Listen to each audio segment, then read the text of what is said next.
the man who lost everything in 1 minute. Welcome to English Shadowing Podcast. Listen carefully and stay with us. David Miller always believed he was a self-made man. He believed success came from hard work, discipline, and smart decisions. He believed he had mastered them all. At 38, David was the CEO of a growing financial company.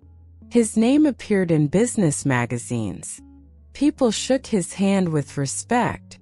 At home, he lived in a large house with glass windows and white walls. His wife, Sarah, kept the house warm and peaceful. Their 7-year-old son, Ethan, admired his father deeply. To Ethan, David was a hero. But David was always busy. Every morning, he left before breakfast. Every night, he came home tired. Sarah waited, with dinner already cold. Ethan waited, with homework already finished. "I'll have time soon," David always said. "Just one more deal. Just one more week." Success, David believed, required sacrifice. That morning began like any other.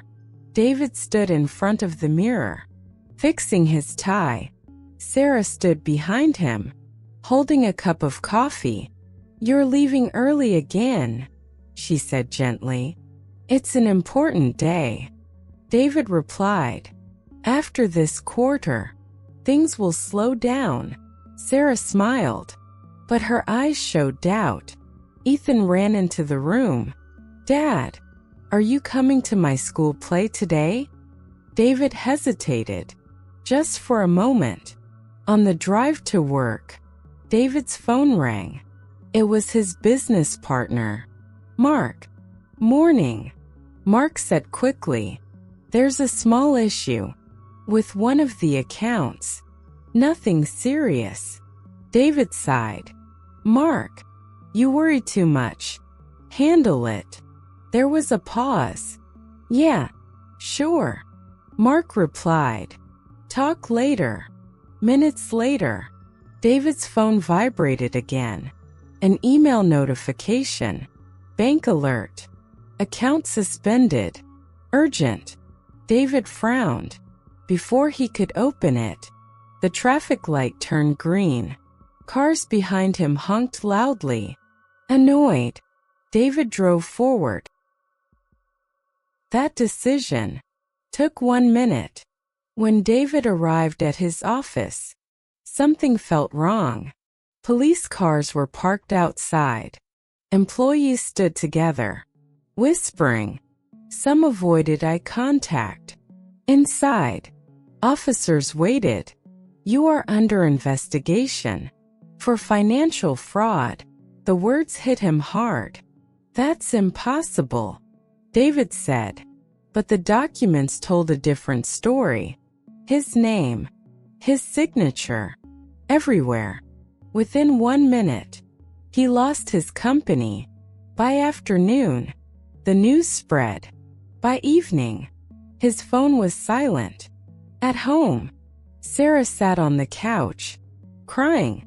"They called me," she said quietly. "Reporters, lawyers, everyone. I didn't do this," David whispered. "I know," she replied. "But the world doesn't wait for truth." That night, Sarah took their son and left.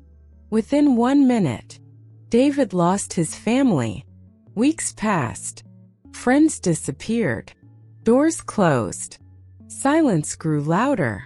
David sold his car, then his house. Late at night, alone, David cried. Not for money, not for success, but for moments he never gave. Months later, the truth came out. He was innocent, but life did not return what it had taken. The company was gone. The money was gone. The respect was gone.